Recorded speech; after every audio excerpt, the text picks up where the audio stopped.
What's going on, everybody? It's your guy, Too Real Anime, and yes, I have returned. I appreciate all the viewers, and I appreciate all the new subscribers. I appreciate everyone that watches this video at this moment. You guys are the best. I highly appreciate you. So let's get to the video. But before I begin, please don't forget, hit that like and subscribe button. You already know I highly appreciate it. Now, in this video, I will be explaining why Madara, in my opinion, and hopefully most people's opinion, was a perfect villain for any story. Now, as we all known and seen the might of Madara and why his villainous ways always stood out compared to other villains in anime, such as Frieza from Dragon Ball, King Bradley from Full Metal, and Shigaraki from My Hero. Now, I know I might have missed some villains, but these guys I've named are more notable in my opinion. If you have a favorite villain in mind, please comment below and tell me your favorite villain. But let's continue. With Madara, now we all know the power of Madara, the strength, and a lot more. But we don't know why he was the perfect villain. For starters, his clan, the Uchiha clan, were basically slaves of war, meaning they were basically born into war that seemed never ending. And they fought against different clans, and one notable was the Senju clan, which breeded some of the strongest ninjas such as Hashirama and Tobirama Senju, who was the strongest in their respective clans. Now, I know what people are thinking. When is he going to get to the point? Don't worry. It goes way deeper. Now, Madara died in his battle to Hashirama. So what we think, he did little to the viewers know or readers at that time. Madara had a plan which worked great to his advantage, especially when he got control of Obito Uchiha, who was a Leaf Shinobi turned villain / hero. Or we'll get to that in another video. But I digress. I'm going to be making a perfect villain video on him very soon, so that will be very interesting. Also, Madara got control of Obito and made him do his bidding and basically helped the resurrection of Madara through means of trying to use Nagato. But Nagato chose the right path at the end of his journey, but that didn't stop Madara from achieving his goal, even going as far as to undo Kabuto's Edo Tensei and becoming the Jubi. Like, yo, bro, Madara was just too OP. Now, before that, he died and used the Izanagi to rewrite reality and bring himself back to life. Now, that came at the expense of his right eye. Now, when Madara lost to Hashirama, he bit a piece of his skin off and fused his flesh with his DNA. And he awakened the Rinnegan at a very old age, then summoned the ghetto statue to Earth at his old age. I mean, yo, like, Madara was really out here playing chess. He was not playing checkers. Madara was really a strategic villain. And every move he made was planned. He single-handedly destroyed a whole army, pulled meteors out the fucking sky by just looking up. I mean, yo, I think that's more of a testament to his strength more than his villainy. But this shows he would go to any length to see his plan through. Madara was also a genius to the point that Tobirama didn't even want to destroy his body because it held too much information. So he buried Madara in the mountains. But Madara came back, like, was honestly one of the best things that I've watched and read. And honestly, I'm giving Madara's character development an A+, and he definitely deserves a spot and a seat at the perfect villain table.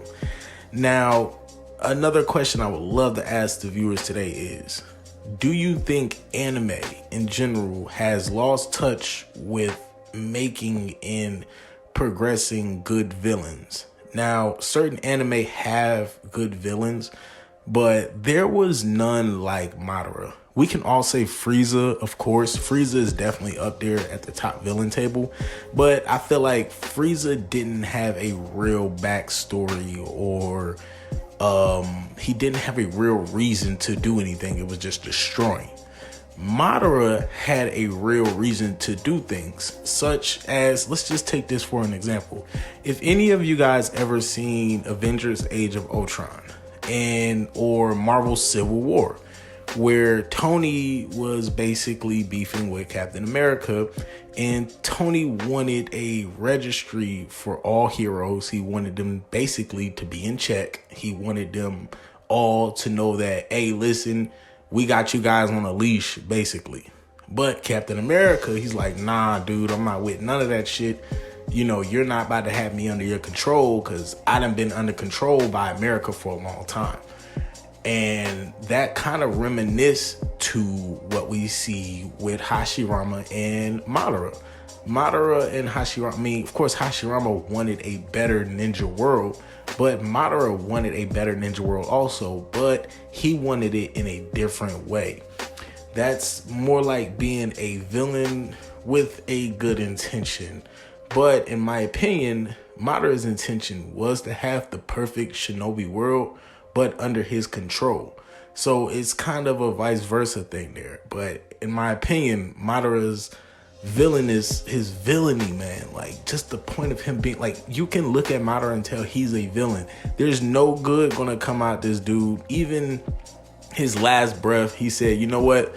Maybe I went about things the wrong way.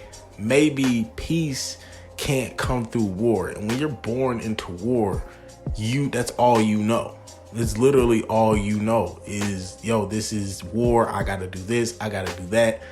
I mean, yo, this nigga even killed his own brother. Like, dog, like, shit, man. You know, like, Madara was a real life villain, bro. Like, if you, like I said a long time ago in one of my videos, if you had a pair of black Air Forces, dog, yo, I suggest you go ahead and get a Renegon put on them motherfuckers, dog. Because that was Madara, a whole pair of black Air Forces, bro. And nothing at that point can stop that man. Now, I would say Ishiki's up there as being a top villain due to the things that he did to Naruto and Sasuke.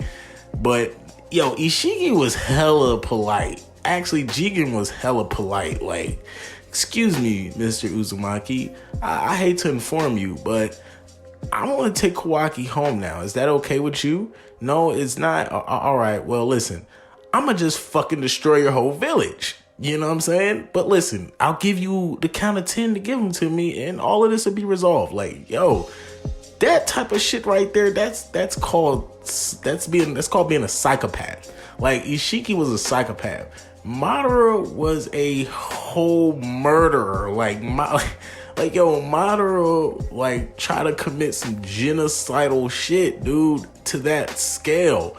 Now, I know some people could mention Light Yagami as being a villain, which in instance he kind of was, but wasn't, because his outcome turned out to be good for where he was from. And that just brings me to this point on why Madara was, and probably still remains, the best villain I have ever watched, me personally.